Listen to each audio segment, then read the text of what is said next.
ఎప్పుడైతే రాజ్ తరుణ్‌కి తనకి గొడవలు జరుగుతున్న టైంలో ఎప్పుడైతే లావణ్య తన మీద అంత హరాస్‌గా బిహేవ్ చేస్తుంది, అట్లాంటి మాటలు మాట్లాడుతుంది, ఈ అమ్మాయి నుంచి నాకు విముక్తి కావాలి అని అనుకున్నప్పుడు, ఈ అమ్మాయి వచ్చి పోలీస్ కంప్లెయింట్ ఇచ్చే వరకి తనని వదిలించుకునే ప్రయత్నాలు ఆయన ఎందుకు చేయలేదు? ఎలా చేయాలి అంటారు. నా మీద చెయ్యి పడిందో అని చెప్పి వెంటనే డైల్ 100 నమస్తే తెలంగాణ.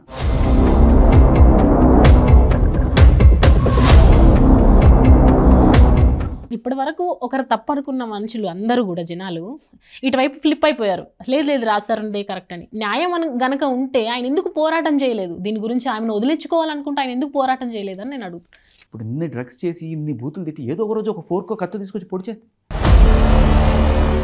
రాజ్ తరుణ్ గారు మీకు డబ్బులు ఇచ్చి ఇట్లా చేయమంటున్నారు అని. రాజ్ తరుణ్కి డబ్బులు ఇచ్చి పెట్టుకోవాలనుకుంటే నేనేమన్నా ఎస్టాబ్లిష్డ్ లాయర్నే?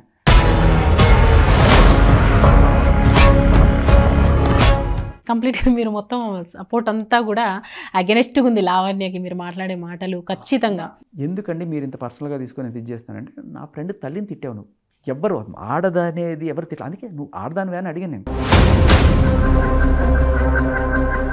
నేను అమ్మాయి ఉంటే ఒకవేళ పొరపాటును కూడా నా సాటి మనిషి కాదు, నా చుట్టుపక్కల కూడా ఇలాంటి వాళ్ళు నేను ఊహించుకోను. అలాంటి అమ్మాయి సాటి మహిళ అని పొరపాటును కూడా, అలాంటి మహిళ మన సాటి మహిళ కాదమ్మా.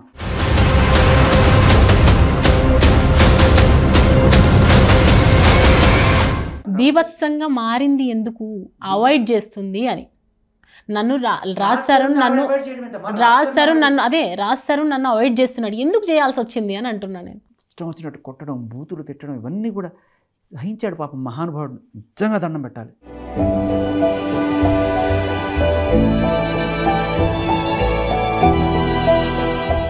బతిలాడుకొని ఇక్కడ వరకు నా ఓపిక నశించి, అలాగే అంటారు నా పేషెన్స్ అని నశించిపోయి నేను ఇట్లాంటి యాక్షన్స్ తీసుకోవాల్సి వచ్చింది అని చెప్పి. మంచిది, నువ్వు తప్పు చేసినప్పుడు రావాలా వద్దా నా ఇష్టం. తప్పు అయిపోయింది, నేను వేరే వాడితో మూవ్ అయ్యాను, నా తప్పు క్షమించి నన్ను మళ్ళీ తీసుకో అని అడగాలి. లేదు నువ్వు రావాల్సిందే అని కేసు పెట్టే అర్హత నీకు ఎక్కడిది?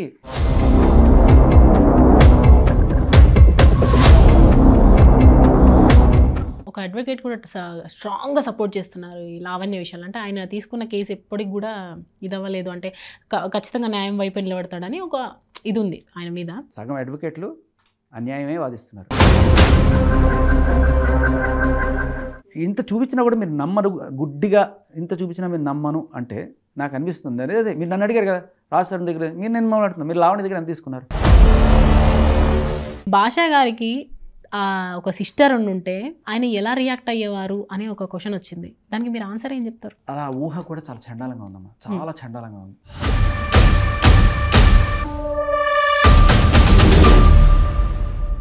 హాయ్ హలో నమస్తే, welcome to Yoyo TV. Raj Tarun Lavanya ఒక 1.5 month నుంచి ఒక మిస్టరీగానే మిగిలిపోతుందండి. దీనికి ఇంకా కంక్లూజన్ అయితే రాలేదు. రాజ్ తరుణ్కి కొంతమంది సపోర్ట్ చేస్తున్నారు, లావణ్యకి కొంతమంది సపోర్ట్ చేస్తున్నారు. రాజ్ తరుణ్ది కొంతమంది తప్పంటున్నారు, లావణ్యది కూడా కొంతమంది తప్పంటున్నారు. సో అలాగే రాజ్ తరుణ్ ఇన్నోసెంట్, చాలా మంచి వ్యక్తి, ఆయనని కావాలని దీంట్లో ఇరికిస్తున్నారు అని శేఖర్ భాష గారు చెప్పుకోవాల్సిన పని లేదు. ఆర్జే శేఖర్ భాష గారు మనందరికీ తెలుసు. సో ఆయన మాత్రం రాజ్ తరుణ్కి అండగా నిలబడుతున్నారు, సపోర్టివ్ చేస్తున్నారు. సో ఎందుకు ఇంత స్టాండ్ తీసుకోవడం జరిగింది, అసలు ఎందుకు సపోర్టివ్గా వాదిస్తున్నారు అనేది ఆయన మాటల్లో మనం తెలుసుకుందాం. మరిన్ని ఆధారాలు ఉన్నాయంటున్నారు, మరి ఏమేం బయటపడతారు, ఆయన దగ్గర అసలు ఏ విషయాలు తెలుసు ఆయనకు అనేది మనం తెలుసుకునే ప్రయత్నం చేద్దాం. నమస్తే శేఖర్ భాష గారు, ఎలా ఉన్నారండి? ఇంటర్వ్యూస్, డిబేట్స్ చాలా బిజీ అయిపోయారు. బిఫోర్ ఇంటరప్ట్ ద టాపిక్ అండి, అంటే అమ్మాయిలంటే మీకు సాఫ్ట్ కార్నరే ఉంది కదా, చాలా రెస్పెక్ట్. ఓకే, అమ్మాయిలంటే రెస్పెక్ట్, అమ్మ అంటే కూడా రెస్పెక్ట్. నాకు అమ్మాయిల మీద అసలు ఇప్పుడే లేదు. ఇలాంటి వాళ్ళు 0.01% ఉంటారు, అందరూ కాదు. 100%లో ఇలాంటి వాళ్ళు ఎక్కడో, అది కూడా ఒక కొంత ఆల్కహాల్ ప్రభావం, కొంత డ్రగ్ ఎఫెక్ట్, దీనివల్ల మన ఇది మారిపోతుంది. ఒక 3 ఏళ్ళు ఒక రకంగా బాగున్న మనిషి సడన్గా అంత వికృతంగా భయంకరంగా బిహేవ్ చేస్తుందంటే ఖచ్చితంగా మనం మాదక ద్రవ్యాలు, ఈ చెడు అలవాట్లకి దూరంగా ఉండాలి అనే ఒక పాఠం కూడా మనందరం నేర్చుకోవచ్చు దీని నుంచి. బట్ ఏదేమైనా ఒక మనిషి అంత క్రూయల్గా ఇంకొక మనిషితో బిహేవ్ చేస్తుంటే, అంటే 3 ఏళ్ళు బాగానే ఉన్నారు, బట్ అప్పటి నుంచి అతనికి రోజు టార్చర్, నరకం. అంత నరకాన్ని కూడా మన ఆ సెలబ్రిటీ యొక్క లైఫ్ అంత అందంగా ఉంటుంది, రంగురంగులమయంగా ఉంటుంది. అదొక చీకటి కోణం. మగాడిని అంటే జనరల్గా మనం చూస్తుంటాం, ఆడదాన్ని మొగుడు చిత్రహింసలకు గురి చేస్తున్నాడు, కొడుతున్నాడు, గృహహింస చేస్తున్నాడు. అది లిటరల్లీ ఈ కేసులో రాజ్ తరుణ్కి జరిగింది. ఇష్టం వచ్చినట్టు కొట్టడం, బూతులు తిట్టడం, ఇవన్నీ కూడా సహించాడు పాపం మహానుభావుడు. నిజంగా దండం పెట్టాలి అట్లాంటి వాడికి. అలా అంటే కనీసం తిరగబడి ఒక్కసారి కూడా చేసుకోలేదట. షాక్ నాకు. బట్ ఎవరైనా సరే ఇట్లాంటి వాళ్ళని అంటే బంధం అందంగా ఉన్నంతకాలం ఉందాం అనుకుంటారు. ఆవిడకి 10 ఏళ్ల బంధం కావచ్చు, అది అందంగా ఉండొచ్చు ఆవిడకి, ఎందుకంటే నిజంగానే హీ డిజర్వ్ దట్. అంత చక్కటి బిహేవియర్ అతనిది. బట్ అతనికి 10 ఏళ్ల టార్చర్, అట్లీస్ట్ 7 years టార్చర్ కదా. అలాంటి వాళ్ళు ఏం చేస్తారు, వెళ్ళిపోవాలని అనుకుంటారు బంధం నుంచి. సో వెళ్ళిపోవాలనుకున్నప్పుడు వెళ్ళిపోదాం అనుకున్నా కూడా వెళ్ళిపోనివ్వకుండా మీడియాతో వెళ్తా, రచ్చకెక్కుతా, పోలీసులు, కేసులు, మహిళా కార్డు, ఇలా అన్ని వాడి అతన్ని ఎమోషనల్ బ్లాక్మెయిల్ చేశారు. అలా గుప్పిట్లో పెట్టుకుంది. ఆయన అదృష్టం బాగుండి ఈవిడికే మరి ఆ డ్రగ్ మాఫియాలో ఉన్న కొంతమందితో తనే రిలేషన్లోకి ఎంటర్ అవ్వడం. మస్తాన్ సాయి మస్తాన్ సాయికి కూడా డ్రగ్ మాఫియాలో ఒకరు ఆయన. చింటూ అనే అతను డ్రగ్ పెడలరు. మస్తాన్ సాయి అనే అతను ఈవిడితో పాటు అదే చింటూ ఫ్రెండ్గా ఈవిడికి పరిచయం అయ్యాడు. తర్వాత ఆయన ఈవిడే కలిసి రిలేషన్లోకి ఎంటర్ అయ్యారు అన్నట్టుగా ఆవిడే కంప్లైంట్లో రాసింది. సో దాని ప్రకారం చూస్తే మస్తాన్ సాయితో 2021 నుంచే she started her relation. And ఈవిడ ఆరోపిస్తున్నట్టుగా మాల్వి మొన్న వచ్చింది. బట్ దాని అర్థం ఏంటంటే ఈవిడ ముందే ఎప్పుడో బ్రేకప్ అయిపోయింది. అండ్ మనందరికీ తెలియని విషయం ఏంటంటే ఇదే పోరాటం, మొగుడు కావాలి, నా మొగుడు నాకు తెప్పించండి, ఇదే పోరాటం మస్తాన్ సాయి కోసం ఆవిడ గుంటూరులోను అట్ ద సేమ్ టైం మన హైదరాబాద్ షీ టీమ్స్ ఆఫీస్ దగ్గర కూడా చేసింది. ఇవన్నీ రాజ్ తరుణ్కి తెలియదా? అయ్యో తీసుకెళ్ళిందే రాజ్ తరుణ్. ఎందుకు జరుగుతుంది? వదిలించుకుందాం అనుకుంటారు కదమ్మా. ఈ టార్చర్ ఎప్పుడు తప్పుతుందా అనుకుంటా. ఆ అమ్మాయి వెళ్ళిపోయింది, నాకు అంతకన్నా కావాల్సిందేమో అనుకుంటారు కదా ఎవడన్నా. ఇప్పుడు నా తప్పు లేకుండా వెళ్ళిపోయింది, అది ఇంకా మంచిది కదా. మళ్ళీ నన్ను తిట్టుకోకుండా ఆ అమ్మాయి వెళ్ళిపోయింది. ఎవరికైనా ఇప్పుడు ఇన్ని డ్రగ్స్ చేసి ఇన్ని బూతులు తిట్టి ఏదో ఒక రోజు ఒక ఫోర్కో కత్తో తీసుకొచ్చి పొడి చేస్తే, దానికి తోడు ఇలా రోజు వాళ్ళని తీసుకొచ్చుకొని అక్కడ ఆ కమ్యూనిటీలో నా రచ్చ చేస్తుంటే మనం చాలామంది అడుగుతున్నారు, వీళ్ళిద్దరు మొగుడు పెళ్ళాలా కాదా అని కనుక్కోవడానికి చుట్టుపక్కల వాళ్ళని అడిగితే తెలుస్తుంది కదండి. ఎవరన్నా వెళ్ళి అడిగే ప్రయత్నం చేశారా? అందరూ నన్నే అడుగుతున్నారు తప్ప. ప్రయత్నం చేయండి, అక్కడ జరిగింది ఏంటో తెలుస్తుంది. రక్కస్ భయంకరమైన రోజు రచ్చ. ఎన్ని రోజులు అలాంటి రచ్చలు నడిచారు. అండ్ ఈవిడితో మస్తాన్ సాయితో అక్కడ ఎంత రచ్చ నడిచిందో అక్కడ చుట్టుపక్కల వాళ్ళు కూడా చెప్తారు. మస్తాన్ సాయితోని రాజ్ తరుణ్ ఒక సెలబ్రిటీ, ఒక హీరో, తాను అనుకుంటే చేయగలిగింది ఏమీ లేదు. యాక్చువల్లీ ఏమీ లేదు. అంటే మనం జస్ట్ ఒక ఏమీ సైకలాజికల్గా ఆలోచించమ్మా. అదే అంటున్నా, ఇవాళ రేపట్లో ఒక మహిళ బరి తెగించి బజార్కి వచ్చి నాకు నా మొగుడు కావాలి అని చెప్పి మీడియా ముందు, పోలీస్ ముందు, అన్ని రకాల లేకపోతే ఛానల్ సపోర్ట్ తోటి వచ్చిందంటే, అది కూడా ఒక లాయర్ పెట్టుకుంటుంది. Who can stop her? Sympathy మహిళల వైపే ఉంటుంది జనరల్గా. బయటకు వచ్చేస్తే అయ్యో వీడేదో చేశాడు అనుకుంటారు కదా. ఎన్ని చెప్పినా వైపు కూడా చూస్తున్నారు. అది నేను వచ్చిన తర్వాత షిఫ్ట్ అయింది. ఇప్పుడు నేను వచ్చి ఇవన్నీ తీసుకురాకముందు అందరూ కూడా రాజ్ తరుణ్ ఒక కామాంధుడు, ఒక ఇది అది అని చెప్పి రాశారు. రాజ్ తరుణ్కి ఎన్నేళ్ళు జైలు శిక్ష పడుతుంది, డిబేట్లు కూడా పట్టాయి. ఇప్పుడు పెడుతున్నారు డిబేట్లు, ఈఎంఐకి ఎన్నేళ్ళు జైలు శిక్ష పడుతుందని. చాలామందికి తెలియదు ఏంటంటే 211 IPC 211 అని ఒక సెక్షన్ ఉంది. అంటే అది చాలా తక్కువ మందికి తెలుసు. ఈ మధ్యకాలంలో అల్లరి నరేష్ గారు ఒక సినిమా తీశారు దాని మీద. ఎవరైతే నీ మీద తప్పుడు కేసులు పెట్టి జైలుకి పంపిస్తారో, జైలు శిక్ష అయిపోయిన తర్వాత పొరపాటున తప్పుడు కేసు పెట్టారని తెలిసి, నీకు తెలుసు నీ మీద తప్పుడు కేసులు పెట్టారని తెలిసినప్పుడు you can take a call. చాలామంది ఎందుకులే బయటపడ్డాం కదా బతుకుదోయుడా అని చెప్పి బతికేస్తారు. వాళ్ళ మీద తిరగబడి 211 పెట్టచ్చు, పెట్టాలి కూడా. ఎందుకంటే అమ్మాయిని కదా నేను కేసులు పెట్టేయచ్చు, నేను FIR చేసేయచ్చు అని చెప్పి పెడుతుంటే ఎవ్వరు కూడా తిరగబడి కేసులు పెడతారు అనే ఇది వాళ్ళకి స్పృహ లేదు, జరుగుతుందని తెలియదు. ఇవి 2-3 జరగాలి, అప్పుడు అమ్మాయిలకి కేసు పెడితే. అది తెలుసా మీకు? 211 కేసు కింద 10 ఏళ్ల వరకు జైల్లో పడవచ్చు. 10 ఏళ్ల వరకు. నువ్వు చిన్న తప్పుడు కేసు పెట్టినా, నువ్వు తప్పుడు కేసు పెడితే 10 ఏళ్ల వరకు జైల్లో పెట్టచ్చు. అది ఇప్పుడున్న సరికొత్త, అది ఇప్పుడు BNS సెక్షన్లో మారింది. 243 or 248 వచ్చింది. బట్ ఏదేమైనా మగవాళ్ళకున్న ఒక అద్భుతమైన ఆయుధం, ఒకవేళ కనుక మీ ఆవిడ కానీ, మీ ప్రేయసి కానీ, లేకపోతే ఇలాంటి ఎవరన్నా సరే బ్లాక్మెయిలర్ కానీ మీ మీద ఎవరైనా కావచ్చు ఒక తప్పుడు కేసు పెట్టారు అంటే, దాని నుంచి ఏదో రకంగా పోని కోర్టు తిరిగిపో అంతా అయిన తర్వాత తప్పుడు కేసు అని చెప్పి మీరు బయటకు వస్తే అక్కడ ఆగకండి. తిరిగి వాళ్ళ మీద ఈ 211 కేసు ఫైల్ చేయండి. ఇదే ఇప్పుడు రాస్తాను కూడా చేయాల్సిన పని. చెప్తున్నాను కదా, నేను సజెషన్ ఇస్తున్నాను. పచ్చి తప్పుడు కేసు, ఎంత తప్పుడు కేసు, పచ్చిగా పొంగుతున్నారు, కళ్ళ ముందు కనబడుతున్నాయి సాక్ష్యాలు. ఇంకా సరే ఇంత చూపించినా కూడా ఈ కంప్లైంట్ నాది కాదు, ఈ కంప్లైంట్ నేను రాయలేదు. ఇప్పుడు ఒక రిలేషన్లో ఉన్నప్పుడు ఆ హస్బెండ్ అవ్వచ్చు, ఐదర్ బాయ్ ఫ్రెండ్ అవ్వచ్చు, లివింగ్ రిలేషన్లో ఉన్న వాళ్ళు అవ్వచ్చు, వీళ్ళిద్దరు ఒక దాంట్లో ఉన్నప్పుడు ఒక కన్వర్జేషన్లో నా మాటలు అనుకుంటాం. ఆ హస్బెండ్ అంటారు, వైఫ్ అంటారు, రకరకాలుగా ఉంటారు. అంటే తను మాట్లాడిన కొన్ని బిట్స్ ఎందుకు అంత అక్యూజింగ్గా చూస్తున్నారు దీన్ని అని.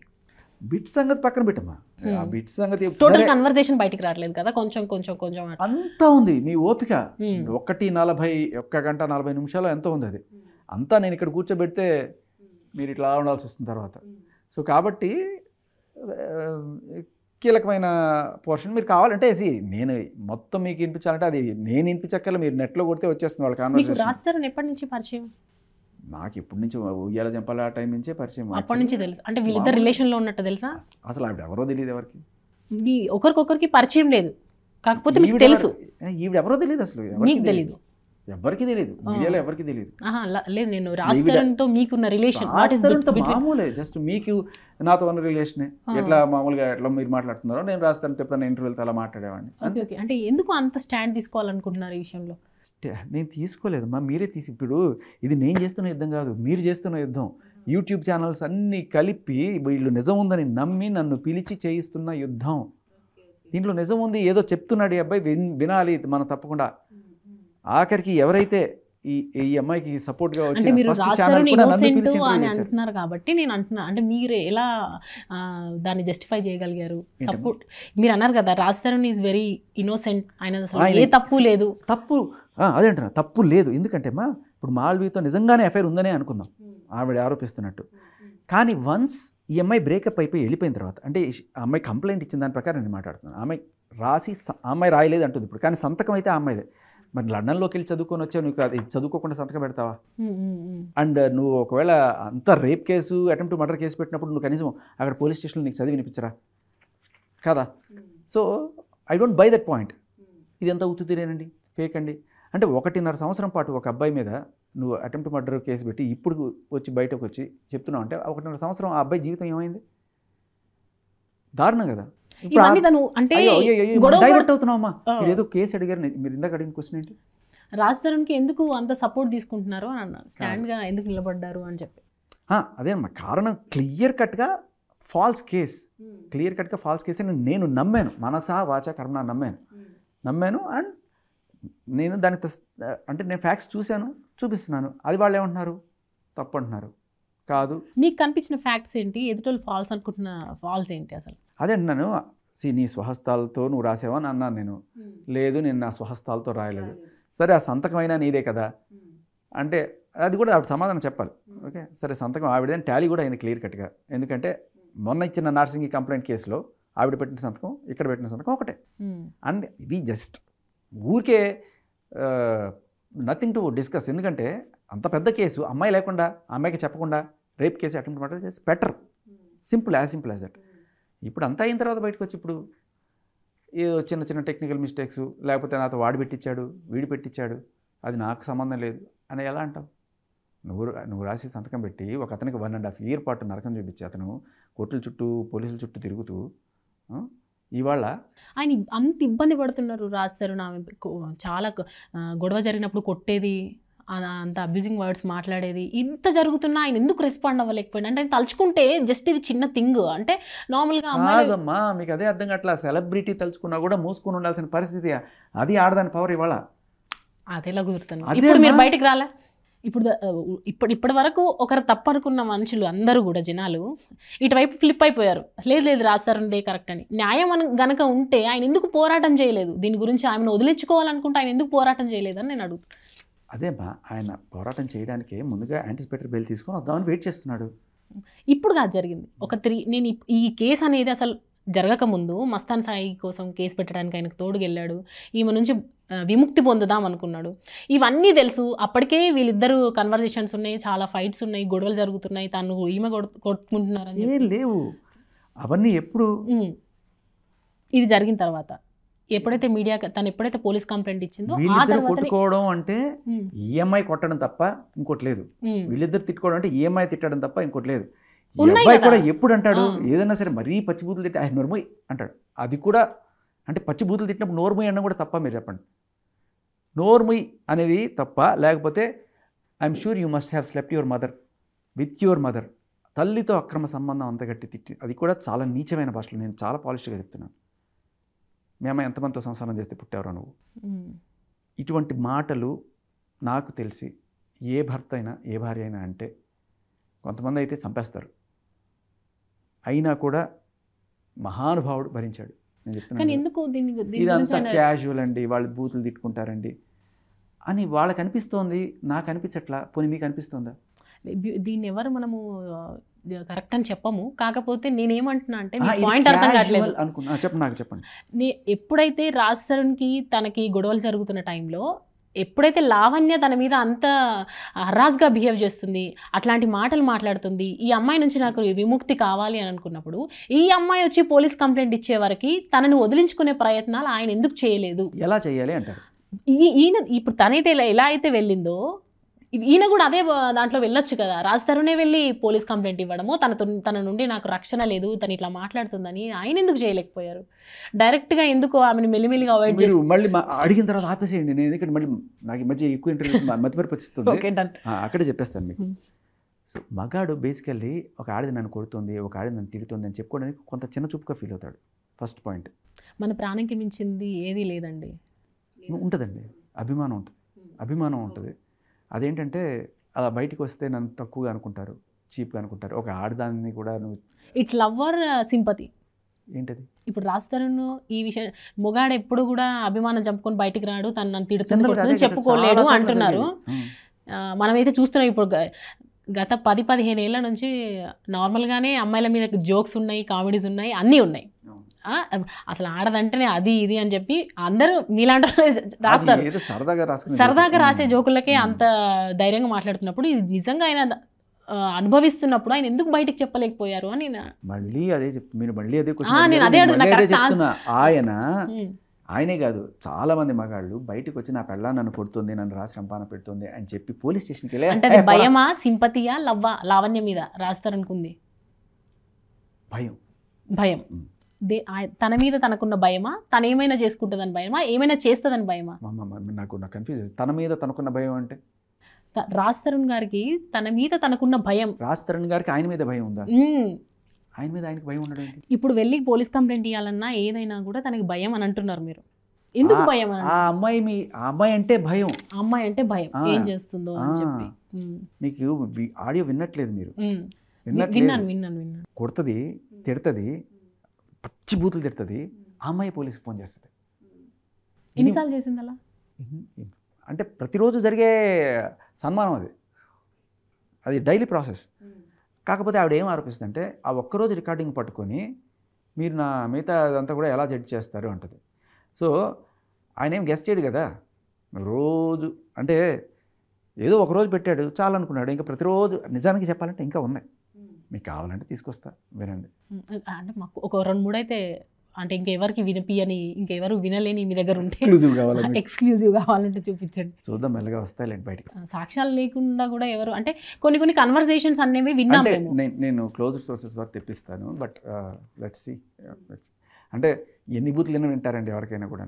మీకైనా ఒక ఇంట్రెస్ట్ ఉండొచ్చు, కానీ అన్ని బూతులు ఎలా వింటారు? వినలేరు.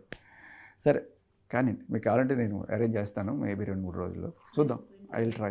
ఇది అదే 2-3 డేస్కి ఇది కంక్లూజన్ దొరుకుతుంది దీనికి అంటారు. అమ్మాయి ఇది ఏంటంటే ఆవిడ వచ్చి మీడియా ముందు వచ్చి ఇప్పుడు చేసావు నువ్వు తప్పు అని చూపించినప్పుడు, లేకపోతే వాళ్ళ అమ్మని నువ్వు అంత పచ్చి బూతులు తిట్టావు, సరే అది మీ పర్సనల్ అంటే అది బయటకు వచ్చింది అని ఏదో అన్నాం. మనం మొత్తానికి బయటకు వచ్చింది కదా. ఏ రోజైనా సరే వాళ్ళ అమ్మకి ఈవిడ క్షమాపణ చెప్పిందమ్మా. ఫస్ట్ ఏదో అనుకుంటామండి అని వదిలేయడం వేరు.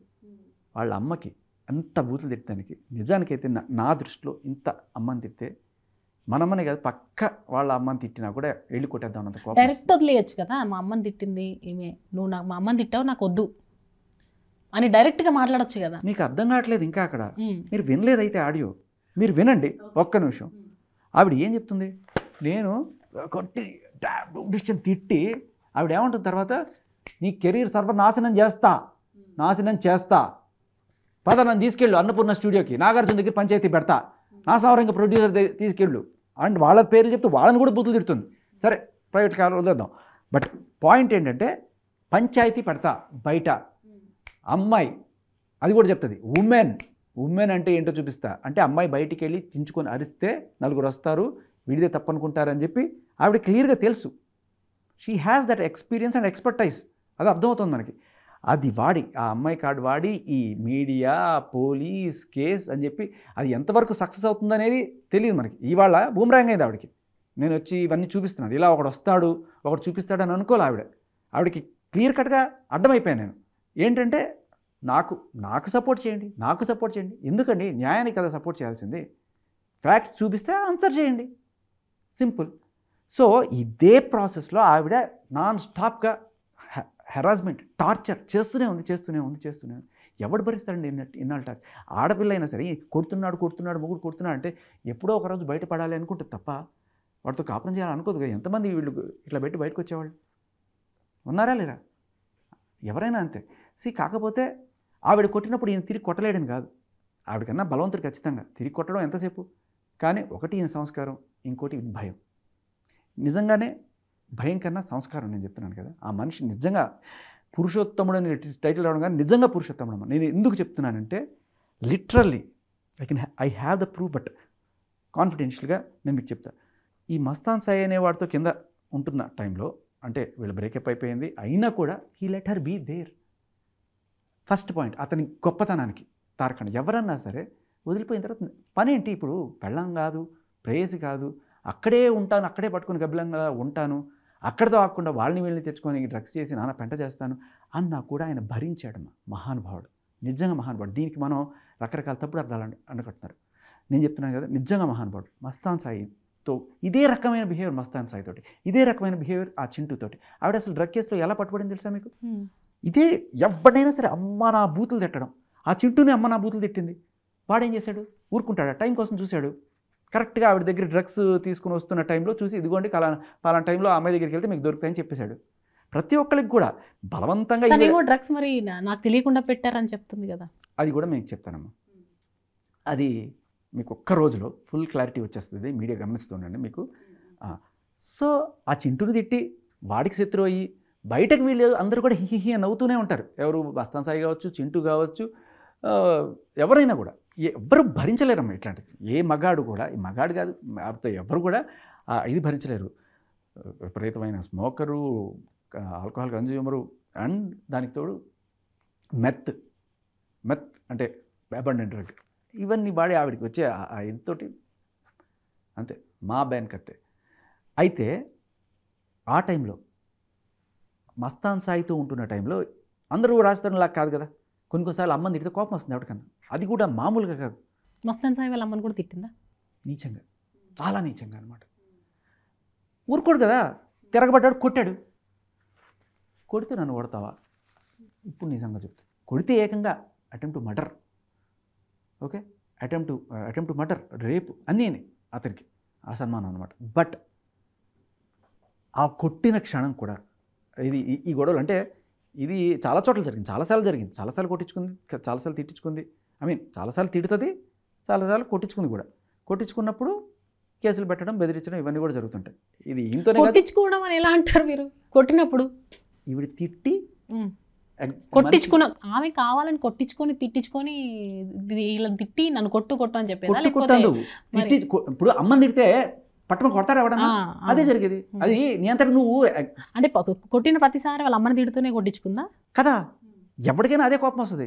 ఇప్పుడు నాకే కోపం వస్తుంది అది వింటే, ఎంత సర్రమంటది. రాజతరుణ్ తమాయించుకున్నాడు, వీడు తమాయించుకోలేకపోయాడు, వేసాడు. అది రాజతరుణ్కి ఏదో ఆ రోజు ఏదో ఏడుపేదో వినిపించింది. మొత్తానికి ఆ కాన్వర్సేషన్లో ఏమైందంటే రాజతరుణ్కి ఎందుకు వచ్చి, అరే ఎంతన్నా అమ్మాయిరా, కొట్టకరా అంటే, నాకు నిజంగా ఇంకా నువ్వు ఆవిడ అమ్మాయిలాగా ట్రీట్ చేశారా, నువ్వు మహానుభావుడు, నువ్వు నిజంగా పురుషోత్తముడు అనిపించింది నాకు నిజంగా. This is the fact. ఏంటి ఎవరన్నారు? రాజతరుణ్ అన్నారు మీతో? రాజ్ తరుణ్ మస్తాన్ సాయి సాయితో అన్న కొడుతుంటే విషయం నాకు తెలిసి Okay. నేను అనుకున్నాను. మీకు చెప్పారా వాళ్ళు? నాకు ఆ కాన్వర్సేషన్ దొరికింది. దొరికిందా? ఎక్కడుంది? అమ్మ ఇప్పుడు మీరు నన్ను సోర్సెస్ ఇవన్నీ కాదండి, సరైన ఆధారాలు చూపిస్తే జనాలకి కూడా కంప్లీట్గా అర్థమైపోద్ది. ఇప్పుడు మీరు చెప్పే మాటలు కంప్లీట్గా ప్రూఫ్తో ఉన్నాయంటే దీనికి ఒక ఓకే కంప్లీట్గా రాజ్ తరుణ్ నిజంగా ఇన్నోసెంట్, ఆయన లావణ్య అదే కంప్లీట్గా తప్పు. ఒకవేళ ఆయన గొప్పతనం బయటపడుద్ది కదా, మీరు ఎందుకు ఈ ఎథిక్స్ అనేవి ఉంటాయి మాకు కొంచెం మీడియాలో. నేను చెప్తాను. ఇప్పుడు మీరు నాకు ఒక కాన్ఫిడెన్షియల్ ఇన్ఫర్మేషన్ చెప్పారు, ఓకేనా? నా పేరు చెప్పకండి బయట అంటారు. ఓకే, ఏదో కాన్ఫిడెన్షియల్ ఇది ఇచ్చారు. జస్ట్ ఇది మస్తాన్ సాయి రాజ్ తరుణ్ అందరికీ తెలిసిన విషయం. అడిగిన తర్వాత నేను మర్చిపోతే ఎక్కడెక్కడ ఓకే ఓకే చెప్పండి. ఇచ్చిన తర్వాత నేను బయటికి వెళ్ళి చెప్పింది కదా ఊరికి వాడేద్దాంలే, నీ రికార్డ్ నేను బయట వాడేస్తాను అంటే కుదరదు. When you don't have ethics, తప్పుడు జనరేషన్ తర్వాత నీకు ఎప్పుడు ఇవ్వడు వాళ్ళ ఇన్ఫర్మేషన్. కాదండి భాషా గారు, కాదా అవునా చెప్పండి. సోర్స్ అడిగారు, నేను ఇవ్వడం కరెక్టా కాదా? యాక్సెప్ట్ చేస్తా. ఎప్పుడైతే మన ఇంటర్నల్ గా ఉంటే చెప్పేది అదే. నేను మనస్ఫూర్తిగా నమ్మాను. దీంట్లో ఎవరు నన్ను ప్రూవ్ చేయమని అడగక్కర్లా. ఇప్పుడు రాజ్ తరుణ్ మస్తాన్ సాయిని రేపు ఎల్లుండి పట్టుకొచ్చి కూర్చోబెట్టి మాట్లాడదాం. అది రేపే, ఇప్పుడు మాకు కావాలి, రేపటి రోజు కాదు. ఇప్పుడు మీరు మాతో ఉన్నారు కాబట్టి ఇంటర్నల్గా జరుగుతున్న విషయాలు అయితే మేము దీన్ని మేము ఇంటరప్ట్ అవ్వము. పబ్లిక్లో లావణ్య వచ్చింది, పోలీస్ కంప్లైంట్ ఇచ్చింది, తర్వాత నార్మల్గా మీడియాకి ఇన్ఫర్మేషన్ దొరికింది. ఇదంతా ఒక 1.5 month నుంచి జరుగుతుంది కాబట్టి ఇంకా రేపు ఎల్లుండి అని ఎంతకాలం చూస్తాం? ఈ రోజు మాకు దొరికింది కాబట్టి మీరు చెప్తున్న మాటని ప్రూఫ్ ఇవ్వగలరా అని నేను అడుగుతున్నాను. మీరు లావణ్యలాగా మారకూడదు. హలో, ఎందుకంటే ఆవిడ కేసు పెట్టింది. కేసు పెట్టిన తర్వాత న్యాయం టేక్ ఇట్ కోర్స్. నాకు న్యాయం జరగట్లేదు, లేకపోతే నేను ఊరేసుకుంటా, నాకు న్యాయం జరగట్లేదు నేను నిరాహార దీక్ష చేస్తాను. పోలీసులు బ్లాక్మెయిల్ చేయకూడదు కదా. వాళ్ళు చేసేది వాళ్ళు చేస్తారు, మీకు వచ్చినప్పుడు వస్తాయి. నాకు ఇప్పుడే కావాలి అనకూడదు. అర్థమైందా? అమ్మాయి ఒప్పుకున్నారు. కాదండి మస్తాన్ సాయి గారు, మీ దగ్గర ఉన్న కన్వర్జేషన్ మీరు చెప్పారు, రాజ్ తరుణ్ గొప్పతనం చెప్తున్నారు. అదేదో మాకు ఉన్నాయా అది రికార్డింగ్స్? ఏమక్కర్లేదమ్మా, ఆవిడని అడగండమ్మా. లావణ్య ఒప్పుకుంటుంది, మీరు డైరెక్ట్గా అడగండి. లావణ్య చెప్తుంది. అసలు లావణ్య క్లియర్గా చెప్పింది కూడా, మీరు లాస్ట్ టైం ఇంటర్వ్యూ ఉంటే ఇవన్నీ అక్కర్లే. లావణ్య క్లియర్గా చెప్పింది, రాజ్ తరుణ్ ఏ రోజు నా మీద చెయ్యి ఎత్తలేదు, ఆ రోజు మాత్రం తాళపగలు కొట్టాడు ఆ ఫ్రస్ట్రేషన్లో ఇదంతా అని. అది కూడా అబద్ధం అని చెప్పడానికి మనకి ఆ కాన్వర్జేషన్లోనే ప్రూఫ్ దొరుకుతుండే. ఆవిడంతా రచ్చ చేసి అన్ని పగలు కొట్టేస్తుంటే లాస్ట్ ఒక టైంలో ఆవిడ ఫోన్ పగలు పట్టుకుంటే నా మీద చెయ్యి పడిందో అని చెప్పి వెంటనే డైల్ 100 నమస్తే తెలంగాణ. ఇది పరిస్థితి, అలా ఉంటుంది. ఇంతకన్నా ప్రూఫ్ ఏముంది, చాలు కదా. రాజ్ తరుణ్ లావణ్య కన్వర్జేషన్ అయితే ఓకే, నాకు అదంతా తెలుసు, ఆ వాయిస్ అవన్నీ ఉన్నాం, కానీ ప్రూఫ్స్ లేవు కదా. మస్తాన్ సాయితో ఇప్పుడు మీరు అన్న విషయము ప్రూఫ్స్ అయితే దొరకట్లేదు కదా, మీరు అన్న విషయాలన్నీ కూడా. ఇప్పుడు దేని వైపు మీరు పోరాటం చేస్తున్నారు? మరి ప్రూఫ్ కావాలంటే అయ్యాక మీరు పక్కన నేను చూపిస్తాను. ఓకే, లావణ్య రాజ్ తరుణ్ మీద అటాక్ చేసింది, ఇవన్నీ మీరు చెప్తున్నారు కదా, దేని తరపు నుంచి మీరు పోరాటం చేస్తున్నారు? ఇప్పుడు లావణ్య అయితే అదేదో జరిగిపోయిందండి, ఇప్పుడు వద్దు అని అనుకుంటుంది కదా, తను నాకు రాజ్ తరుణ్ కావాలి అని తను అనుకుంటుంది, రైట్? రాజ్ తరుణ్ కావాలి, ఆయన నన్ను ఎప్పుడు ఏమీ అనలేదు అని తను అనుకుంటుంది. మరి మీరు దేని వైపు పోరాటం చేస్తున్నారు? రాజ్ తరుణ్ వద్దు అంటున్నారనా? తప్పుడు కేసులు పెట్టద్దు, తప్పుడు కేసులు పోరాటం అంతా రాజ్ తరుణ్ కాదు, ఎవరైనా సరే తప్పుడు కేసులు పెట్టద్దు. నీకు ఏ అర్హత ఉంది రాజ్ తరుణ్ కావాలనడానికి? నువ్వు already mood with Mastan Sai కాదు. అబార్షన్స్, అవి అబార్షన్స్ చెప్పించు. ఇది ఎఫ్ఐఆర్ చూడండి, దీంట్లో ఏ సెక్షన్లో మీరు చూడండి. అది ఆవిడ పెట్టిన కేసు రాజ్ తరుణ్ మీద. ఏం సెక్షన్ చూడండి పైన మీకు కనబడుతుంది, 420, 493 ఇంకోటి ఉంది పైనే ఉంటుంది చూడండి సెక్షన్స్ ఐపీసీ. ఓకే, 420, 493, 506 ఐపీసీ అంటే 506 అంటే క్రిమినల్ ఇంటిమిడేషన్. ఓకే, 420 అంటే చీటింగ్. ఇకపోతే 493 ఈ రెండు చిన్న సెక్షన్లు. 493 ఇదే పెద్ద సెక్షన్. ఇదేంటంటే పెళ్లి చేసుకుంటానని నమ్మించి మోసం చేశావు అనేది ఈ సెక్షన్ యొక్క ఇది. దీనికి 10 ఏళ్ళు. సో ఇది లేకపోతే అసలు ఇప్పటికి రాజ్ తరుణ్ ఎప్పుడో వచ్చేసేవాడు. అసలు ఇది ఎందుకు తప్పు అంటే, పెళ్ళి అయ్యింది అంటుంది అమ్మాయి, పెళ్ళి అయ్యింది అని ఆ అమ్మాయి ఆరోపించినప్పుడు ఈ సెక్షన్ వర్తించదు. ఎందుకంటే సహజీవనంలో ఉండి కొన్నాళ్ళు ఉన్న తర్వాత పెళ్లి చేసుకుంటాను ప్రామిస్ చేసి చేసుకోలేదంటే ఇది వస్తుంది. సరే what ever they have. But దీంట్లో అబార్షన్ సెక్షన్ ఎక్కడ చూపించండి. అబార్షన్ జరిగింది చేయించాడు అంటే 314 ఏదో ఉంటుంది, అది పెట్టాలి. లేదు కదా, బయట మీడియా కోసం ఆరోపణ, బట్ నిజానికి లేదు కదా. సింపుల్, తేటతెల్లమైందా లేదా?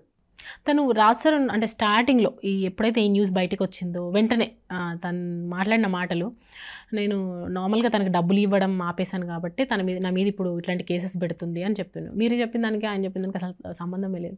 ఆవిడ ఎందుకు పెట్టిందో ఆవిడే చెప్పాలమ్మా, బట్ పెట్టింది తప్పు, అది తీసేయమంటున్నాను నేను. ఆవిడ ఎందుకు పెట్టింది అనేది దానికి నా ఇది చెప్పనా, నా పాయింట్ ఆఫ్ వ్యూ చెప్పనా. ఆవిడ డ్రగ్ కేసులో 45 రోజులు చించలు కూడా జైలుకి వెళ్ళి వచ్చింది. Okay, is it true? అయ్యో ఆన్ రికార్డ్ అమ్మా, ఆవిడ అడగండి ఒప్పుకుంటుంది. ఓకేనా, దీంట్లో ఏ అబద్ధం లేదు. పోలీసులకి ఆవిడ ఇచ్చిన కన్ఫెషన్ ప్రకారం, నా సొంత ఊహాగానాలు కాదు, ఇది పోలీస్ రికార్డ్స్ నుంచి నేను తీసుకున్నది. పోలీస్ కన్ఫెషన్స్ ప్రకారం, ఐ మీన్ వాళ్ళ కన్ఫెషన్ కాదు, పోలీసుల దగ్గర ఈవిడిచ్చిన కన్ఫెషన్ ప్రకారం ఆవిడ ఏం చెప్పిందంటే, నేను డ్రగ్స్ అమ్మడం వల్ల పోలీసులు పట్టుకున్నారు, మెత్ 4 గ్రాములు దొరికింది, అది సీజ్ చేశారు, ఇదంతా చేసి ఫైనల్గా కోర్టుకు ప్రొడ్యూస్ చేస్తే కోర్టు దీంట్లో విషయం ఉందని చెప్పి ఆవిడని రిమాండ్కి పంపించింది. రిమాండ్ అంటే ఏంటి, ట్రయల్ ఇంకా జరగల, బట్ దీంట్లో సబ్స్టెన్స్ ఉంది, విషయం ఉంది అని చెప్పి ఆవిడని పంపించింది. పంపించిన తర్వాత ఆవిడ ఏం చేస్తారు, జనరల్గా బెయిల్కి అప్లై చేసుకుంటారు. 15 రోజులకు ఒకసారి అప్లై చేసుకోవచ్చు. రాలా, ఫస్ట్ టైం బెయిల్కి అప్లై చేస్తారు, అంటే అంత స్ట్రాంగ్గా ఉంది కేసు. రెండోసారి అప్లై చేశారు, రాలా. మూడోసారి ఇస్తే ఇచ్చారు. అందులోనూ ఒక అమ్మాయికి కొంచెం తొందరగానే రావచ్చు జనరల్గా, ఏదైనా ఉంటే నాకు తెలియదు, బట్ న్యాయం అందరికీ సమానమే కాబట్టి ఏమైనా అయి ఉండొచ్చు. బట్ 45 రోజులు రాలా, తర్వాత బయటకు వచ్చింది. బయటకు వచ్చిందంటే నిర్దోషిగా కాదమ్మా, ఇంకా ముద్దయ్యాయి ఆవిడ. ఇప్పుడు ఒక 1-2 నెలల్లో మళ్ళీ ఆ కేసుకి హాజరవ్వాలి. అది చాలా స్ట్రాంగ్ సెక్షన్. ఓకే, NDPS అంటే నార్కో యాక్ట్ ప్రకారం 22B అనేది 10 ఏళ్ళు జైలు శిక్ష. 10 ఏళ్ళు మినిమం అయితే 5 ఏళ్ళు పడుతుంది. ఓకే, అండ్ దీంట్లో కన్విక్షన్ రేట్ చాలా ఎక్కువ. ఈ కేసుల్లో పడిన వాళ్ళకి చాలా ఎక్కువ కన్విక్షన్ రేట్, 90-95% అయిపోతుంది. కానీ దీని నుంచి బయటపడాలి, అసలు అదే కదా పెద్ద సమస్య. ఇవన్నీ చిల్లర సమస్యలమ్మా. ఒక మనిషి లైఫ్ పోతుంది కదా 10 ఏళ్ళు అంటే, నువ్వు చేసిన తప్పుకి మరి ఎలా కాపాడుకోవాలి? ఇవన్నీ ఏంటి, రాస్తాను వస్తాడు, లేకపోతే రాడు, బ్రేకప్ అయిందో, ఎక్కడో చోట ఏదో చేసుకుని బతకచ్చు. కానీ 10 ఏళ్ళు జైలుకి వెళ్ళిపోతే ఈవిడ జీవితంలో అత్యంత పెద్ద సమస్య ఏదైనా ఉంది అంటే అది రాస్తారని కాదు, ఇంకోటి కాదు, అత్యంత పెద్ద సమస్య ఈ కేసు. దీని గురించి ఎవ్వరు మాట్లాడరు. మనకందరికీ అక్రమ సంబంధాల మీద ఉన్న ఇంట్రెస్ట్ మాదక ద్రవ్యాలని నిరోధించడంలో లేదు. వీటి గురించి మనం డిస్కస్ చేయం. సో బేసికల్లీ ఇది ఉందనే విషయం మీకు కూడా తెలియదనే విషయం నాకు ఇప్పుడు అర్థమైంది. కాబట్టి దీని గురించి మీరు కొంచెం లోతుగా అధ్యయనం చేసి అందరికీ కూడా చెప్పండి. మీరు బేసికల్లీ ఈ 22B సెక్షన్ ప్రకారం ఎవరైనా సరే మీరు అందరూ కూడా గుర్తుపెట్టుకోండి, డ్రగ్ పెడ్లింగ్ అనేది డ్రగ్స్ తీసుకుంటే నువ్వు చేస్తావు, లేకపోతే నీ చుట్టుపక్కల వాళ్ళకి డేంజర్, ఏదో మెంటల్ వచ్చి ఎవరన్నా పొడి చేస్తావు. నీ చుట్టుపక్కల వాళ్ళకి కూడా అంటే నీ దగ్గర ఉంటే రిస్క్ అని వాళ్ళు వెళ్ళిపోయే హక్కు వాళ్ళకు ఉంది కంప్లీట్గా. అదే రాస్తారు. అది కూడా పాపం భరించాడు, నిజంగా చెప్తున్నాను, నిజంగా మహానుభావుడు, అది కూడా చెప్తున్నా.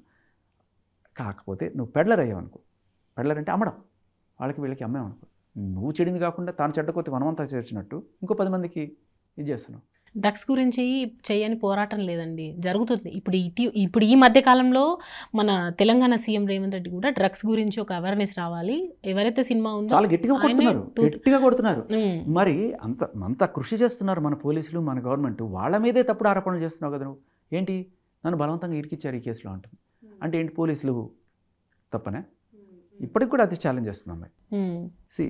అంత ఈజీ కాదమ్మా ఒక అమాయకమైన అమ్మాయిని తీసుకెళ్ళి లోపల పెట్ట. ఎందుకంటే ఏదో ఒక రోజు వచ్చి రాను నీ చేతిలో దాంట్లో నేనే పెట్టేసి ఉన్నాయని చెప్పడం కాదు కదా. అదే జరిగింది అంటుంది అమ్మాయి. బేసికలీ నాకేం తెలియదండి, నేను సొంత పర్సన్ సడన్గా వచ్చి నాకు పోలీసులు నన్ను అరెస్ట్ చేసేసారు, అక్కడికి తీసుకెళ్ళి నన్ను ఎక్కడో తీసుకెళ్లారు, అక్కడ తీసుకెళ్ళి నా బ్యాగ్లో వాళ్ళే పెట్టేసి వాళ్ళే తీసేశారు, ఇలా చెప్పుకుంటారు. ఎవరైనా అదే చెప్తారు బేసికలీ డిఫెన్స్.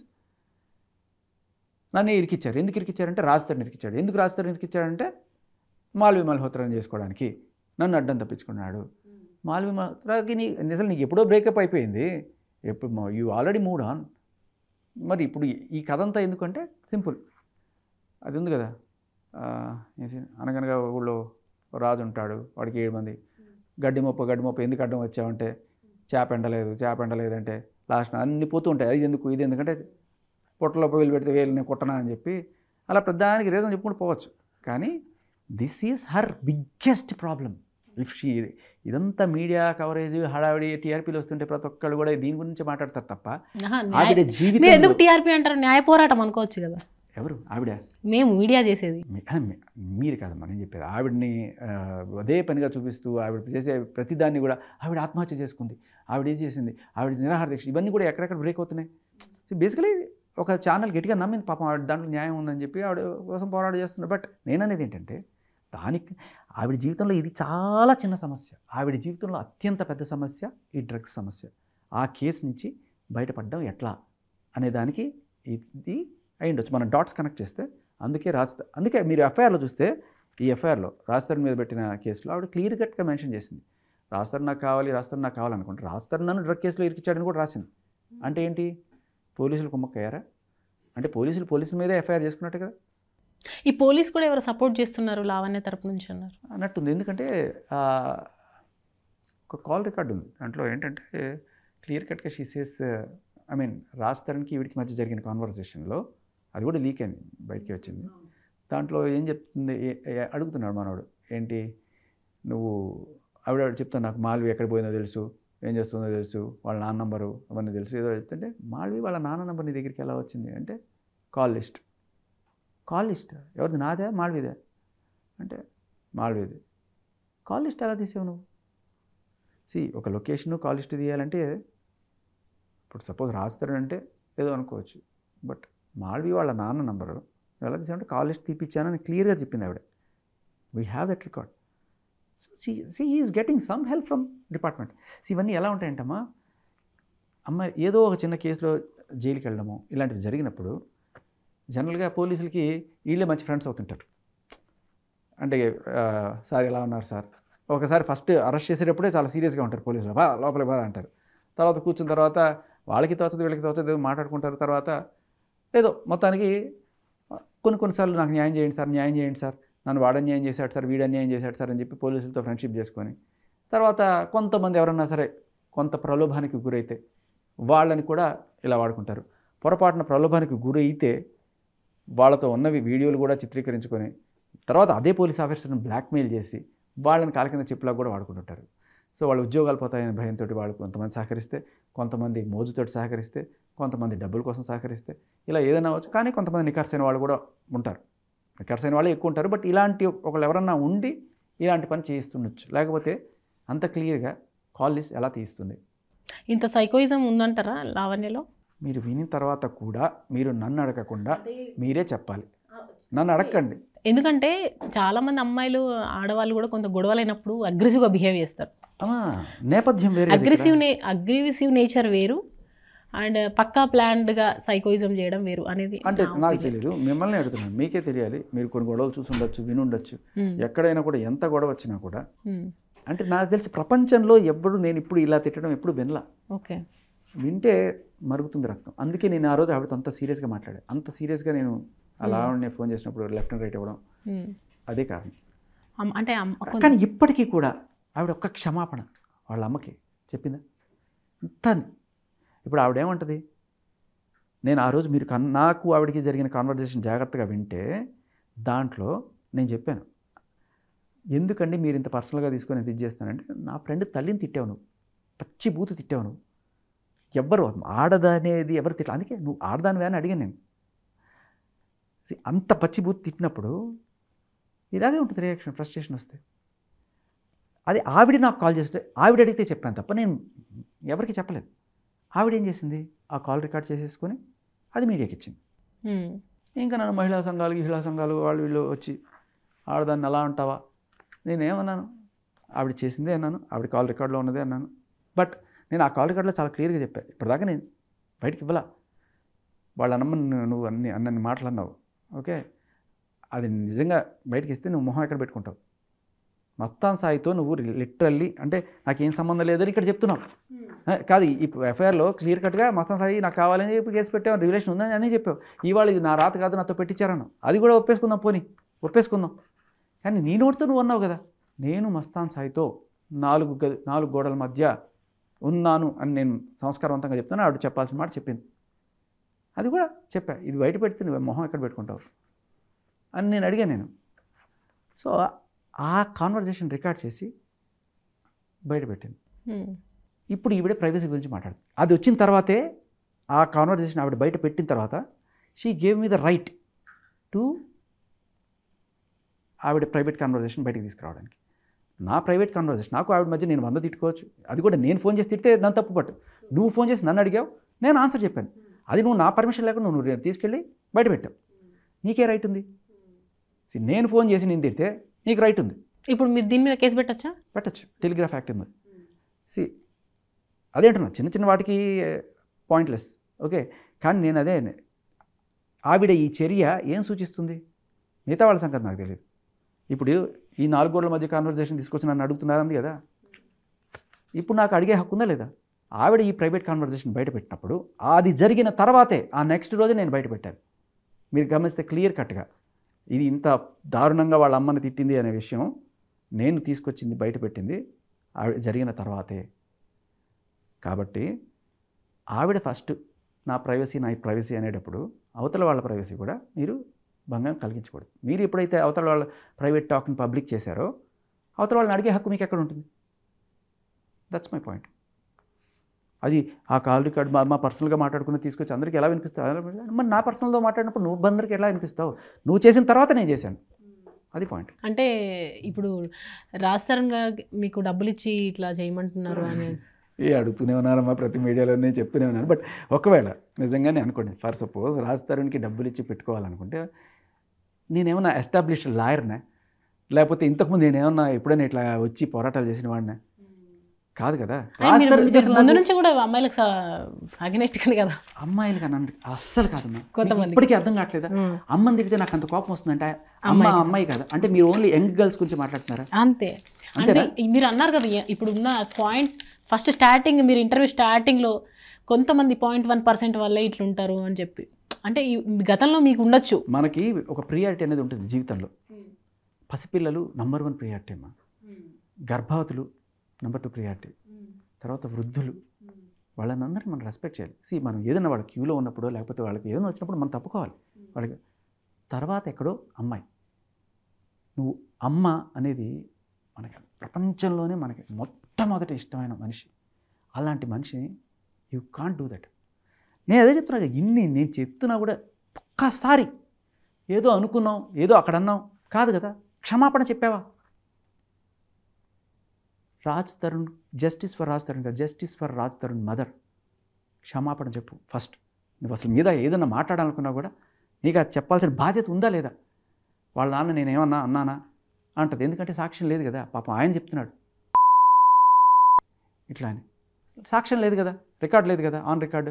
ఇంత జరుగుతున్నప్పుడు ఎందుకు తను రియాక్ట్ అవ్వలేదు? ఎందుకు అవుతూనే ఉంది. ఎవరు రాస్తారు రియాక్ట్? అంటే పేరెంట్స్ని తిట్టు, తనని కొడుతూ ఇంత భరించాల్సిన అసలు కమిట్మెంట్ లేదు కదా. మ్యారేజ్ అనేది ఒక ఏం చెయ్యాలి అంటారు మీరు చెప్పండి, బంధం లేదు కదా. మీరు చెప్పండి నాకు ఏం చేసి, మీరు మగాడే ఉంటే మీ ఆవిడే లేకపోతే మీ ప్రేయర్స్ ఇట్లా తిట్టింది అనుకోండి, మీరు అమ్మాయి ఉంటే ఏం చేస్తుంది అది చెప్పండి. మీరు ఒకవేళ అదే పొజిషన్లో, నేను అసలు పొరపాటును కూడా ఇట్లాంటి బూతులు మాట్లాడను అస్సలు. నేను అమ్మాయి అయి ఉంటే ఒకవేళ పొరపాటును కూడా నా సాటి మనిషి కాదు, నా చుట్టుపక్కల కూడా ఇలాంటి వాళ్ళు నేను ఊహించుకోను. అలాంటి అమ్మాయి సాటి మహిళ అని పొరపాటును కూడా, అలాంటి మహిళ మన సాటి మహిళ కాదమ్మా. నేను చెప్తున్నాను కదా, సాటి మహిళ కానే కాదు, దట్ సంథింగ్ ఎల్స్. అలాంటి వాళ్ళు 0.001% ఉంటారు. సమ్ సైకియాట్రిక్ డిజార్డర్ అనిపిస్తుంది నాకు, అంతే. అలా ఎవ్వరు మాట్లాడమ్మా. మీరు విన్న తర్వాత కూడా మీరు అట్లా సాటి మహిళ అని ఫీల్ అయితే ఏమనుకుంటారు, అందరు మహిళలు ఇట్లాగే మాట్లాడతారా అనిపిస్తుంది. ఒక మహిళ ఉండి అంటే అత్తగారి మీద కోపం చాలా మందికి ఉంటుంది, కానీ ఇట్లా బూతులు మాట్లాడరు కదా. అండ్ నేను ఒకవేళ అబ్బాయి అయి ఉంటే ఇట్లా నా పేరెంట్స్ తిడుతున్నారు, నా మీద అంత హరాస్ చేస్తుంది అంటే ఒక అబ్బాయిగా నేను ఏం చేస్తారు? నేను తెంచుకోవాలనుకుంటా. డైరెక్ట్ చేస్తారు, తెంచుకోవాలనుకున్నావు, ఓకే, ఏం చేస్తావు చెప్పు. ప్రూఫ్ చూపించి వదిలేస్తాం కదా. ఎట్లా వదిలేస్తావు? నువ్వు వదిలితే నేను ఊరుకుంటానా? రచ్చకీడుస్తా, ఏం చేస్తావు? ఈడుస్తా, ఏం చేస్తావు చెప్పు. నువ్వు చెప్పు, నేను అమ్మాయిని, ఓకేనా, నువ్వు అబ్బాయివి, నేను నానా టార్చర్ చేస్తా, నువ్వు తప్పించుకోవాలనుకుంటావు, ఏం చేస్తావు చెప్పు. స్టార్టింగ్ ఇప్పుడు ఏం చేస్తావు చెప్పు. నువ్వు నాకు ఏం చేస్తావు? బయటకు వెళ్తావా? పోలీసులు ఏం చేస్తావు? న్యాయం నా వైపు ఉంటే ఖచ్చితంగా చట్టం నా వైపే నిలబడుతుంది. ఏం చేస్తావు? ఒక్క మాట చెప్పు, ఏం చేస్తావు? ఒక్క మాట చెప్పు, ఏం చేస్తావు? అదే చెప్తున్నా. ఏం చేస్తావు? పోలీస్ స్టేషన్కి వెళ్తావా? మీడియాకి వెళ్తావా? ఎక్కడికి వెళ్తావు చెప్పు. ఫస్ట్ నేను వదిలేస్తా. ఎట్లా వదిలేస్తా? తను నన్ను హరాస్ చేస్తే నేను ఖచ్చితంగా పోలీస్కి ఇన్ఫార్మ్ చేస్తా. వదిలేస్తావా? చట్టం నా వైపు ఉంటది, ఎందుకంటే నా వైపు న్యాయం. ఎక్కడికి వెళ్తావు? నా వైపు న్యాయం ఉంది. ఎక్కడికి వెళ్ళాను నేను? ఎక్కడికి ఎందుకు వెళ్తా? ఇంటి బయట ఉంటావా? లేదండి, రాస్తాను ఇంటి బయట ఉండే మనిషి. నేను అడిగేది నువ్వేం చేస్తావు అంటున్నాను. నేనైతే చెప్తున్నా కదా, నిన్ను హెరాస్ చేశాను, ఓకేనా, తట్టుకోలేకపోతున్నావు, ఓకే, వదిలేద్దాం అనుకున్నావు. ఆ ఇంట్లో ఇప్పుడు ఆ ఇల్లు నీదే, నన్ను తరిమేస్తావా? నువ్వు వెళ్ళిపోతావా? నేను ఫస్ట్ పోలీసులకు చెప్తా. పోలీసులకు వచ్చావు నువ్వు అక్కడికి, పోలీసుల దగ్గరికి వెళ్తావు. వెళ్తే పోలీసులు కేసు తీసుకుంటారు అనుకుంటున్నావా? తీసుకోరు. అదేంటండి అదేంటండి అమ్మాయి మిమ్మల్ని కొట్టడం ఏంటంటే నవ్వుతారు. అంటే చట్టం అమ్మాయిల వైపే నిలబడుతుంది మీ దృష్టిలో. 90%. అసలు మొత్తం అమ్మాయిలు ఎప్పుడు అమ్మాయిల మీద ఒక కేసు కాలేదు, జైలుకి వెళ్ళలేదు, అమ్మాయిల మీద ఎలాంటి హరాస్మెంట్స్ లేవు, ఏమీ లేవు. ఓన్లీ అబ్బాయి వల్లనే ఈ సమాజం బాగుపడుతుందని మీ ఉద్దేశం. ఇలాంటి ఉన్నాయి తప్ప అమ్మాయి మీద పెట్టిన గృహహింస కేసులు ఎన్ని ఉన్నాయి చెప్పండి, మీకు తెలిస్తే చెప్పండి. ఒక అమ్మాయి నన్ను కొడుతోంది, ఒక అమ్మాయి నన్ను తిడుతోంది అని చెప్పి మగాడు వెళ్ళి కేసుని పెట్టింది. నేనైతే ఏమంటా అంటే 2 చేతులు కలవండి, చప్పట్లయితే ఉత్తి మాటలమ్మా, ఇవన్నీ ఉత్తి మాటలు. నేను చెప్తున్నా కదా, ఉత్తి మాట. మన ఊరికే చెప్పుకోవడానికి 100 మాటలు చెప్పుకోవచ్చు. ఇప్పుడు రిలేషన్కి వెళ్ళే మీరు 2 చేతులు కలిస్తేనే చప్పట్లు అంటున్నారు కదా, మీరు చేయగలపకుండా నేను పెట్టి కొడతా, సౌండ్ వస్తుంది రాదా? ఉత్తి మాట అది, ఉత్తి మాట. మార్చండి సామెత. అలా ఇలా అయితే చప్పట్లు కుట్టరాదు కదా. చెయ్యి, మీరు 2 చేతులు కలవాలి కదా, నేను ఉత్తి మీ కొడతా మీ కాలు మీద, సౌండ్ రాదా? అంటే ఇది ఓన్లీ పర్సనల్ అటాక్ ఒక్కతే. నేను చెప్తున్నాను, అదే చెప్తున్నా, అదే జరుగుతుంది. మీరు విన్న తర్వాత కూడా మరి తను రాస్తారు లవ్వింగ్ రిలేషన్షిప్ అన్ని చెప్పారు కదా. అమ్మా, ఈయన కొట్టించుకొని ఊరుకొని ఉండడమే కాకుండా వేరే వాడు కొడుతుంటే కూడా వద్దురా ఆపరా అమ్మాయిరా అని. ఎందుకు అంత కన్సర్న్? తన మీద లవ్వే లేనప్పుడు ఎందుకు అంత కన్సర్న్? ఒక భయం మాత్రం కాదు ఇది. అదొక అంటే నరాల్లో జిన్నించుకుపోయిన ఒక భావన ఉంటుందమ్మా కొంతమందికి. రెస్పెక్ట్ లేడీస్ అని, చిన్నప్పటి నుంచి రెస్పెక్ట్ మ్యాన్ అని ఎవడో చెప్పడం, రెస్పెక్ట్ లేడీస్ అంటారు. కొంతమందికి అది ఉంటుంది. ఏం చేసినా సరే పోన్లేరా అమ్మాయి అంటే ఆ మనిషి యొక్క గొప్పతనం మనది ఒప్పుకొని తీరాల్సిందే, అంతే. డాట్. కంప్లీట్గా మీరు మొత్తం సపోర్ట్ అంతా కూడా అగెనెస్ట్గా ఉంది లావణ్యకి. మీరు మాట్లాడే మాటలు ఖచ్చితంగా నేను చెప్తున్నా కదా, ఆవిడ కూడా మీరు నిలదీసి అడిగితే ఇదే చెప్తుంది. రాజ్ తరుణ్ ఏ రోజు ఆవిడ చెయ్యెత్తలేదు, వేరే వాళ్ళు చేయెత్తినప్పుడు కూడా ఆపాడు అనేది నిజమా కాదా అడగండి, చెప్పమనండి, గుండెల మీద చేసుకుని చెప్పానండి. రాజ్ తరుణ్ లావణ్య ఒకటయ్యేటప్పుడు కంప్లీట్గా తను ఈయనతో ఉందాము, రిలేషన్లో ఉందాము అని ఒక సాఫ్ట్ జోనర్లోనే ఎంటర్ అయ్యి ఉంటుంది. తను కూడా సాఫ్ట్ జోనర్లోనే ఎంటర్ అయ్యి ఉంటారు. ఎందుకు ఒకటేసారి ఇంత బీభత్సంగా మారిపోయింది ఆయన మీద ఒపీనియన్? అంటే ఈయనది ఏమీ లేకపోతే ఈమె ఎందుకు అంత బీభత్సంగా మారిపోయింది అంటారు? మీకు తెలిసిన నా ప్రకారం, అకార్డింగ్ టు యూ మీరేం చెప్తారు దీని గురించి? ఈయనది ఏమీ లేకపోతే అంటే నాకు అర్థం కాలే. తను ఇప్పుడు చూడండి భాష గారు, నార్మల్గా ఒక అమ్మాయి అబ్బాయితో చూసుకుందాం, ఇద్దరు ఒకటైపోతారు, లవ్ చేసుకుంటారు. సో ఫస్ట్ పరిచయం అనేది సెన్సిటివ్గా, సాఫ్ట్గా, నువ్వంటే నాకు ఇష్టం, నేనంటే నీకు ఇష్టం అనేది పాయింట్ మాట్లాడుకొనే మనం ఎంటర్ అవుతాం, అన్నీ చేస్తాం. సడన్గా ఎందుకు ఇంత రాజ్ తరుణ్ మీద బీభత్సంగా మారిపోయింది అనేది నేను అడుగుతున్నా. బీభత్సంగా ఏం మారలేదమ్మా. లావణ్యకి రాజ్ తరుణ్ నన్ను ఇట్లా చేసిండు, కొట్టేవాడు, తిట్టేవాడు, నన్ను అబార్షన్ చేపించాడు, నాకు అది లేదు. తప్పు మాట్లాడుతున్నారు. కొట్టేవాడు, తిట్టేవాడు అని ఎప్పుడు చెప్పలేదు. ఇంత వైలెన్స్ ఎందుకు అయింది మరి? మొత్తం ఎందుకు ఇట్లా ప్రచారం జరుగుతుంది రాజ్ తరుణ్? లేదమ్మా, కొట్టేవాడు, తిట్టేవాడు అని ఆవిడ ఎక్కడ కంప్లైంట్ లో రాయలేదు. రాజ్ తరుణ్ నన్ను వాడుకొని వదిలేసిండు అని చెప్పిందా లేదా? కొట్టింది ఎప్పుడు అంటే ఒకసారి కొట్టాడని చెప్పింది. ఎప్పుడు నన్ను కొట్టలేదు, ఏ రోజు నా మీద చేయట్లేదు. ఒక్కరోజు మాత్రం ఏదో బాటిల్ తీసుకుని తలవాడు కొట్టాడు, నాకు ఆ రోజు ఇది చెప్పింది. కానీ అది కూడా అబద్ధం అని మనకు చాలా క్లియర్గా నేను మళ్ళీ చెప్తున్నాను, ప్రూవ్ అయింది, దాంట్లోనే ప్రూవ్ ఉంది. నా మీద చేయెత్తేవో ఉంది, ఆవిడే చేస్తుంది. మీరు వినలేదనే అనిపిస్తుంది. బీభత్సంగా మారింది ఎందుకు? అవాయిడ్ చేస్తుంది అని. నన్ను రాజ్ తరుణ్ నన్ను అవాయిడ్ చేస్తున్నాడు, ఎందుకు చేయాల్సి వచ్చింది అని అంటున్నాను నేను. ఎందుకంటే ఇప్పుడు ఆవిడ డ్రగ్ కేసులో ఇరుక్కుని అందరికీ తెలిసిపోయింది. డ్రగ్స్ కేసు వల్ల, ఓన్లీ డ్రగ్స్ కేసు వల్ల లావణ్యని వద్దనుకున్నారు. లావణ్యని ఎప్పుడో, లావణ్యని ఈయన వద్దనుకోవడం కాదు, ఈయన్నే లావణ్య వద్దనుకొని వేరే వాడితో మూవ్ అయిపోయి అదే ఇంట్లో వాడితో కాపురం పెట్టి, మళ్ళీ పాయింట్ ఏంటంటే ఆయన ఇంట్లో లేడు, బేసికలీ ఆయన ఇంట్లో లేడు అండ్ ఫైనాన్షియల్ సపోర్ట్ ఆపేశాడు. బేసికలీ ఈవిడ ఆయనతో మూవ్ అయిపోయింది, కిందే ఉంటుంది, మామూలు ఆవిడ చేయాల్సిన యాక్టివిటీస్ అన్నీ చేసుకుంటుంది. కానీ రాజ్ తరుణ్ వన్స్ ఆవిడ జైలు 45 రోజులు జైలు శిక్ష అయిపోయి తిరిగి వచ్చేటానికి ఇప్పుడు ఈ డ్రగ్ ఎడిక్ట్ తోటో లేకపోతే డ్రగ్ పెడ్లర్ తోటో నేను ఉంటే రేపు సమాజం అంతా కూడా నువ్వు కూడా డ్రగ్స్ సప్లై చేస్తున్నావా అని చెప్పి అడిగితే నా పరిస్థితి ఏంటి అని ఉంటుంది కదా. ఒక స్టార్కి ఒక రెస్పెక్టెడ్ పొజిషన్లో ఉన్నది ఉంటుంది కదా, అందుకే భయపడి వెళ్ళిపోయాడు. ఇప్పుడు నువ్వు వచ్చి ఉండాల్సిందే. ఇప్పుడు నీకు నిజంగా అంత ప్రేమ ఉంటే, నిజంగా రాజ్ తరుణ్ మీద ప్రేమ ఉంటే, అతని కెరీర్ బాగుండాలనుకుంటే, ఇది నిజమే కదా, నా వల్ల అతనికి నింద రాకూడదు కదా, నేను ఎక్కడో ఉందాము, ఒకవేళ ఏమన్నా కలిసినా కూడా అంటే విడిపోయారు కానీ ఒకవేళ ఆయన క్షమించు, నా మస్తాన్ సాయితో ఉన్న రిలేషను అంతా నేను తప్పు ఒప్పుకుంటాను, మన 10 ఏళ్ల బంధం మధ్యలో ఏదో పొరపాటున కక్కుర్తిపడ్డాను, నన్ను క్షమించు, మనం కలిసి ఉందాం అని చెప్పి అలా అడిగి పోనీ రిలేషన్లోకి ఎంటర్ అయ్యి మళ్ళీ ఎంటర్ అయ్యారు. అలా ఆవిడ ఏం చేసి ఉండొచ్చు? ఇలా ఒకవేళ రిలేషన్లోకి ఎంటర్ అవ్వాలంటే పద్ధతి ఏంటి? మస్తాన్ సాయితో వెళ్ళావు, మస్తాన్ సాయితో తెగతెంపులు చేసుకున్నావు, తర్వాత ఇప్పుడు ఏమంటావు, నాకు మళ్ళీ నువ్వు కావాలంటావు. అది నీ చేతిలో ఉందా? నువ్వు ఒకసారి వదిలేసి వేరే వాడితో వెళ్ళిపోయిన తర్వాత నువ్వు 9 ఏళ్ళు ఉండొచ్చు, 10 ఏళ్ళు ఉండొచ్చు, ఒకసారి వెళ్ళిపోయి ఇంకోటితో మూవ్ అయిపోయావు. ఇప్పుడు వచ్చి వాడితో నాకు చెడింది నువ్వు మళ్ళీ రా, అదే వస్తువా కుక్క? కాదు కదా. ఆయన డిస్క్రిప్షన్, ఆయన నిన్ను క్షమించి ఫోన్లే తప్పు చేసింది కలిసి ఉందాం అనుకోవాలా వద్దా అనేది ఆయన డిస్క్రిప్షన్. కొంతమంది క్షమిస్తారు, కొంతమంది క్షమిస్తారు, లేదు నువ్వు క్షమించాల్సిందే అని మనం పడ్డానికి లేదు కదా. నువ్వు తప్పు చేసావు కదా, he has every right to get out of this relation. ఒకవేళ అప్పటికీ కూడా చేయాలంటే నువ్వేం చేయాలి? నన్ను క్షమించి రాస్తారు, నేను ఏదో కక్కుర్తిపడి మస్తాన్ సైద్ వాళ్ళతో ఉన్నాను, ఇక నుంచి నేను అలాంటి తప్పులు ఏం చేయను, బాగుంటాను అని చెప్పినా కూడా ఒక మంచి అతని మంచి కోరుకునే, నిజంగా ప్రేమిస్తే అతని మంచి కోరుకునే అమ్మాయి అయితే ఏం చేస్తుంది?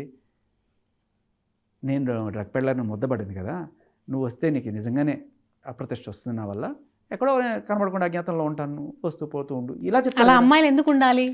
ఎందుకంటే నీ మీద నింద ఉంది కాబట్టి, నీ నింద నీ మొగుడికి కూడా వస్తుంది కాబట్టి. నీ మొగుడిని కూడా అందరూ ఇది చేస్తారు కదా. అమ్మాయి ఇంటి పేరు మొగుడు పేరు పెట్టుకుంటుంది, ఆ ఇంటి పేరుకి నువ్వు గౌరవం తీసుకురావాలి కదా. ఎక్స్పెక్ట్ చేస్తారు కదా సపోర్ట్ ఉండాలి అబ్బాయి నుంచి అని. సపోర్ట్ ఉంటాడమ్మా, నేను అనేది అంటున్నాను, సపోర్ట్ ఉంటాడు. మరి మీరే పాయింట్ నెంబర్ 1. మరి లేదు కన్ఫ్యూజ్ అయ్యారు. మీరు ఇందాక మీరే అన్నారు తనే అనుకోవచ్చు కదా, తనే ఎందుకు అనుకోవాలి? ఎవరు? ఇప్పుడు నువ్వు నా మీద పడుతుంది, నేను నీకు నిజంగా ప్రేమిస్తే నేను నీకు దూరంగా ఉండాలని ఆ అమ్మాయి ఎందుకు అనుకోవాలి అంటున్నా. తను ప్రేమిస్తుంది కదా, ఉండాలనుకుంటుంది కదా కలిసి. ప్రేమిస్తే కలిసి ఉండడం కాదమ్మా, మనిషి బాగు కూడా కోరుకోవాలి కదా అంటున్నా నేను. ఆడు బాగుంటేనే కదా నువ్వు బాగుంటుంది. అసలు వీళ్ళిద్దరు రిలేషన్ లో ఒకరి బాగు ఒకరు కోరుకుంటున్నట్టు లేనే లేదు. ఒకరి బాగే ఇంపార్టెంట్. ఈవిడ ఏమైనా చేస్తుందా బాగా కోరుకోవడానికి? కావాలనుకుంటుంది. ఏం కావాలి? ఆయన మళ్ళీ నాకు కావాలి. అదే అంటున్నానమ్మా. ఇప్పుడు నువ్వు తెంచుకొని నువ్వు వెళ్ళిపోయి వేరే వాడితో వెళ్ళిపోయినప్పుడు నువ్వు కావాలనుకున్నావు అనుకుందాం, ప్రాసెస్ ఏంటి?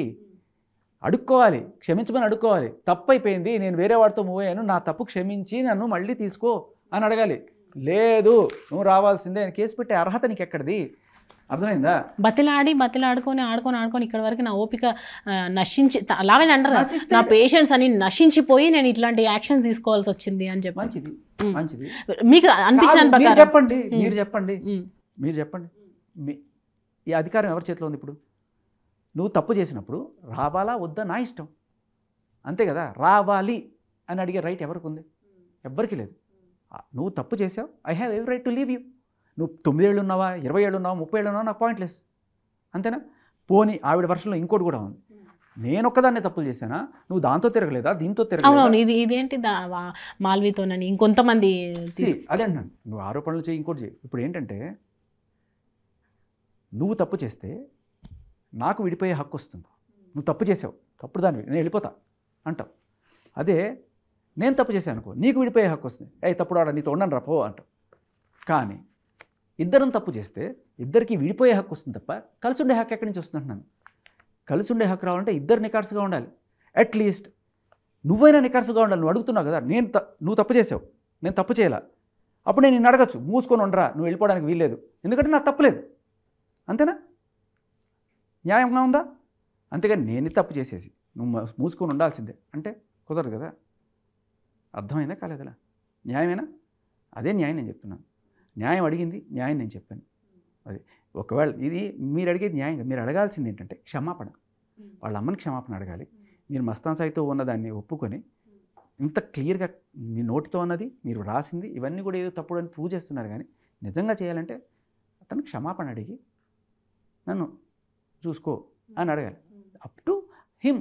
అది అవును నాకు వద్దు అనుకుంటే వెళ్ళిపోవాలి. అప్పటికి కూడా అవును నా తప్పుకి నేను శిక్ష అనుభవిస్తాను అని చెప్పి, నువ్వు చేసిన తప్పుకి ఇదే నాకు దక్కింది అని చెప్పి నువ్వు నీ జీవితం చూసుకోవాలి తప్ప ఎంతసేపు నాకు కావాల్సింది నేను కేసు పెడతా, నేను రచ్చ చేస్తా, ఇది పద్ధతి కాదు కదా.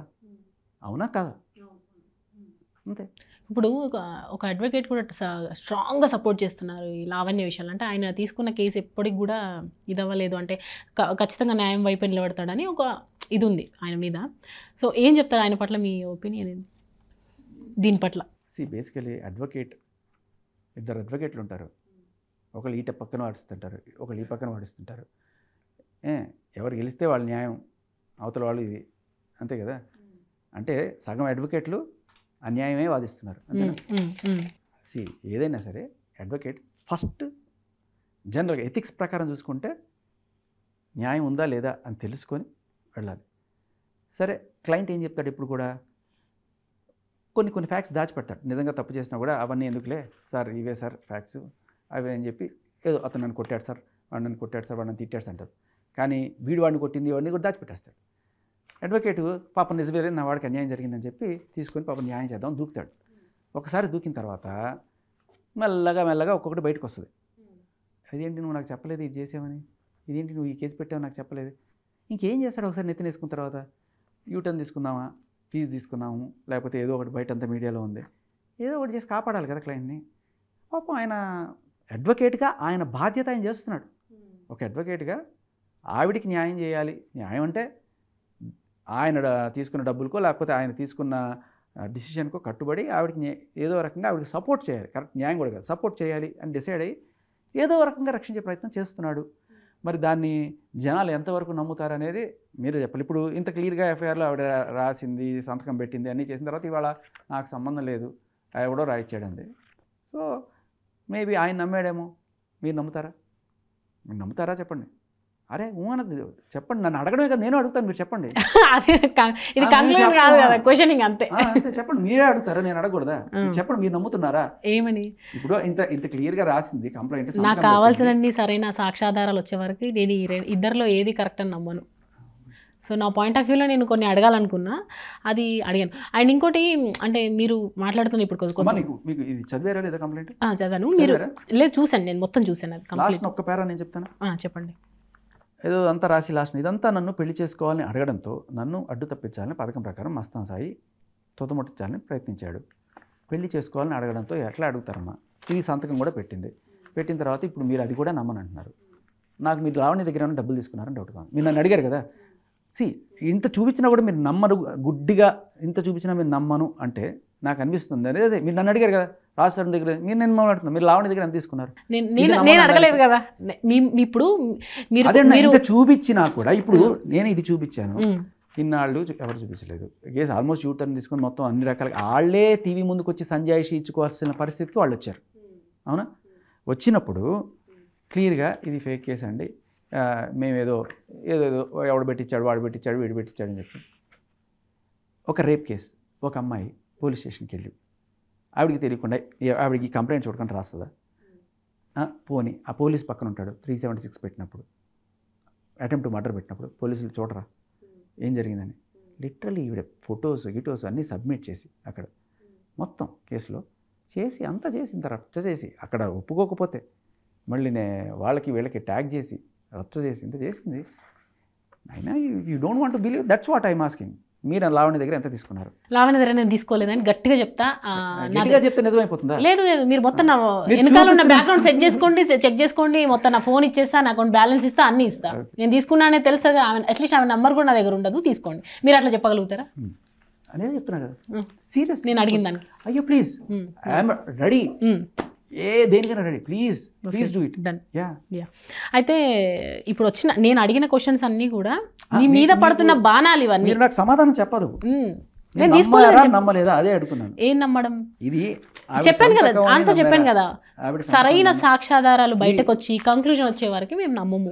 మీడియా ఎవరు నమ్మరు. జస్ట్ ఇది పడ్డ అలిగేషన్స్ కి. పాయింట్ నెంబర్ 1 అంటే ఆవిడ బేసికలీ ఆవిడ రాసిన లేకపోతే ఆవిడ సంతకం చేసింది మీరు నమ్మరు, అంతేనా? ఆవిడ సంతకం చేసినా మీరు నమ్మరు. Very good. ఆవిడ వాయిస్ తోటి ఆవిడ మస్తాన్ సాయి నన్ను 4 గోడల మధ్య నాతో సంసారం చేశాడు అన్నది ఉంది, అది కూడా నమ్మరు, అంతేనా? నమ్మరు. లేదు నమ్ముతాం, తను చెప్తే నమ్ముతాం. కాకపోతే ఇక్కడ సమస్య రాస్తారుంది లావణ్యది. అదేంటి? అవును, నన్ను ఎందుకు కొడుతున్నారు కూర్చోబెట్టి? మీరే కదా సపోర్ట్ చేసేది ఇప్పుడు ఇంతసేపు డిస్కషన్ లో. అవును, మరి నేను చెప్తున్నాను కదా, వాళ్ళు చెప్తే నమ్ముతానన్నారు కదా, మరి నేను అది వినిపిస్తా రమ్మండి. ఓకే భాష గారు, ఇదంతా సైడ్కి పెట్టేద్దాం. నార్మల్గా మీకు వచ్చిన కొన్ని కమెంట్స్ కానీ ఆ బాణాలన్నీ వాళ్ళ రూపంలో నేను అడుగుతున్నా. ఇది నా పర్సనల్ క్వశ్చన్స్ కావు, క్యాజువల్ క్వశ్చన్స్. భాష గారికి ఒక సిస్టర్ ఉండుంటే తన ప్లేస్లో ఇది జస్ట్ నేను కావాలంటే ప్రూఫ్ కూడా చూపిస్తాను. సిస్టర్ ఉంటే ఆయన ఎలా రియాక్ట్ అయ్యేవారు అనే ఒక క్వశ్చన్ వచ్చింది. దానికి మీరు ఆన్సర్ ఏం చెప్తారు?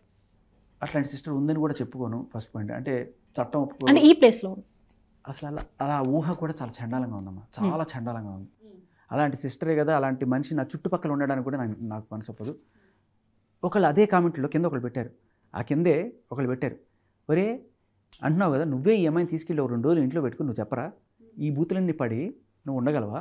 మీ సిస్టర్ కాదు ఎవరైనా సరే, ఏ రిలేషన్లో అయినా సరే, ఏ ఆడదాని రిలేషన్, ఫ్రెండ్ రిలేషన్ అయినా, సిస్టర్ రిలేషన్ అయినా, ఇటువంటి మనిషితో ఇంపాసిబుల్. అందుకే మీరు గమనిస్తే చింటూ వదిలించుకోవడానికి మస్తాన్ సాయి ఎవరు కూడా ఉండట్లేదు, అమ్మాయితో వెళ్ళిపోవడానికే ట్రై చేస్తున్నారు. బట్ వీళ్ళందరిలో అమాయకుడు ఎవరు? వీడు ఏం చేసినా పడ్డాడు, తిట్టినా పడ్డాడు. వీళ్ళందరూ కూడా చింటూ ఏమో ఇరికిచ్చాడు, నేను డ్రగ్ కేసులో ఇరికిచ్చాడు, మీద కోపం ఉంది, బూతులు తిట్టావు కోపం ఉంది, డ్రగ్ కేసులో ఇరికిచ్చాడు. మస్తాన్ సాయి నువ్వు తిరితే ఊరుకోలా 4 పీకాడు, ఇది చేశాడు. కానీ ఫస్ట్ నుంచి మోస్తున్నది ఎవడు? ఏం చేసినా ఎంత అరాచకం చేసినా నేను ఇంట్లో పెట్టుకొని ఇదంతా దారుణాన్ని భరించిన వాడు రాజ్ తరుణ్. ఓకే, నువ్వు వీళ్ళందరినీ వదిలేసి వీళ్ళందరూ నా ఫ్రెండ్స్, వీళ్ళందరూ ఏం చేయను, రాజ్ తరుణ్నే తొక్కుతున్నావు. తరుణీచం అంటే వీడు మెతకోడు, వీళ్ళలాగా వీడితో ఏదైనా చల్లుతుంది, వీళ్ళైతే నన్ను కొడతారు, వీళ్ళ మీద నా మీద అబండాలు కేసులు వేసి పంపిస్తారు, వీడు మెతకోడు, వీడేం చెయ్యడు. నిజంగా అదే అమ్మా, అదే. అందుకనే మెతకతనం మొత్తం మెత్తనోడిని చూస్తే మొత్త బుద్ధి వేస్తుంది అంటారు చూసారా, అదే ఇక్కడ జరుగుతుంది. సో ఇప్పుడు రాజ్ తరుణ్ ఒకవేళ మిస్టేక్ అయితే తనకెంత శిక్ష పడే అవకాశం ఉందంటారు? రాజ్ తరుణ్ మిస్టేక్ ఏం మిస్టేక్? ఒకవేళ జరిగితే ఏం మిస్టేక్? డ్రగ్స్ ఏమైనా చేశాడా? లేదు. కోర్టులో ఒకవేళ ఆయన వైపు అగెనిస్ట్గా ఆయనకి ఉంటే ఆయనకి ఎన్ని రోజులు శిక్ష పడే అవకాశం ఉంటుంది? ఇటు లావణ్యకి కూడా ఎట్ ద సేమ్ టైం లావణ్యకి మీద కూడా ఉన్న శిక్షలు ఆయన ఏమి తప్పు చేశాడని ఫస్ట్ మీరు అనుకుంటున్నారు చెప్పండి. నేను అనుకోవట్లేదండి, నేను నార్మల్ క్వశ్చన్ అడుగుతున్నా మిమ్మల్ని. ఒకవేళ మిస్టేక్ రాజ్ తరుణ్ సైడ్ ఉంటే తనకెంత శిక్ష పడే అవకాశం ఉంది? లావణ్యకి ఒకవేళ లావణ్య తప్పు ఉంటే ఇంకా మనం అందరం కంక్లూజన్కి రాలేదు. దీనికి ఉంది ఎన్నేళ్ళ శిక్ష పడే అవకాశం ఉంది? ఫస్ట్ లావణ్య తప్పు ఉంటే తప్పుడు కేసు అని చెప్పి ఫస్ట్ ఆవిడ మీద కేసు ఫైల్ చేయాలి. ఇక్కడ కేసు ఫైల్ చేసింది లావణ్య కాబట్టి శిక్ష పడితే రాజ్ తరుణ్కి పడుతుంది, లేకపోతే నిర్దోషిగా రాజ్ తరుణ్ విడుదలవుతాడు. ఓకే, అది కూడా ఫస్ట్ ఇక్కడ ఎఫ్ఐఆర్ అయింది. ఈ ఎఫ్ఐఆర్ తీంచి అవతల పడేస్తారు నాకు తెలిసి, అంత తప్పుడు ఎఫ్ఐఆర్. బట్ ఒకవేళ మీరు అనుకున్నట్టుగా హైపోథెటికల్గా అనుకుందాం, నెక్స్ట్ ఛార్జ్ షీటు, తర్వాత రిమాండ్, తర్వాత కోర్టు. ఓకే, ఈ కోర్టులోకి వెళ్ళినా కూడా ఒక్కవేళ నిజంగానే మీరు అన్నట్టుగా అంత ఇది ఉంటే దీని తర్వాత హైకోర్టు ఉంది, సుప్రీంకోర్టు ఉంది, అది పోతూనే ఉంటుంది. ఈ కేసులో ఎప్పుడు తేలింది లేదు, పెట్టింది లేదు. ఊరికే జరిగేదంతా నిజం చెప్పనా, గెలవాల్సిందంతా మీడియాలోనే, ట్రయల్ అంతా మీడియాలోనే, ఏమీ జరగవు. మీరు కావాలంటే హిస్టరీ తీసుకోండి, ఏ శిక్షలో ఉండవు, ఉన్నా కూడా బెయిల్స్ ఉంటాయి, దాని తర్వాత నడుస్తూనే ఉంటాయి. రే ఇది చిన్న పెద్ద పెద్ద కుంభకోణాలు చేసిన వాళ్ళే హాయిగా ఉంటాయి బేసికలీ. ఇకపోతే ఇది తప్పుడు కేసు అని వీళ్ళు పెట్టాలి. ఎవరు పెట్టాలి? మస్తాన్ సాయి పెట్టాలి, రాజ్ తరుణ్ పెట్టాలి. ఎందుకంటే ఆవిడ సభాముఖంగా వచ్చి ఒప్పుకుంది, నిన్న ఇది తప్పుడు కేసు, ఇది నిజం కాదు, నాతో ఎవరో ప్రలోభ పెట్టించారు, దానివల్ల 1.5 సంవత్సరం జీవితం ఒకటిది సంకనాకిపోయింది, నువ్వు తెచ్చిస్తావా? వాడు పెడతాడు. ఇప్పుడు 211 పెడితే 10 ఏళ్ళు జైలు శిక్ష. ఓకే, రాజ్ తరుణ్ కూడా అలా పెడితే ఇంకో 10 ఏళ్ళు జైలు శిక్ష, డ్రగ్స్ కేసులో ఇంకో 10 ఏళ్ళు జైలు శిక్ష, ఆ బ్లాక్మెయిల్ కేసులో ఇంకొక ఎన్నేళ్ళు ఉంటుందో తెలియదు. సో నీ లైఫ్ మొత్తం జైల్లోనే ఉండాలి, అది పరిస్థితి. ఓకే, థ్యాంక్ యూ అండి, థ్యాంక్ యూ భాష గారు. న్యాయం ధర్మం అన్నీ కాపాడాలని కోరుకుంటున్నాను. థ్యాంక్ యూ అండి.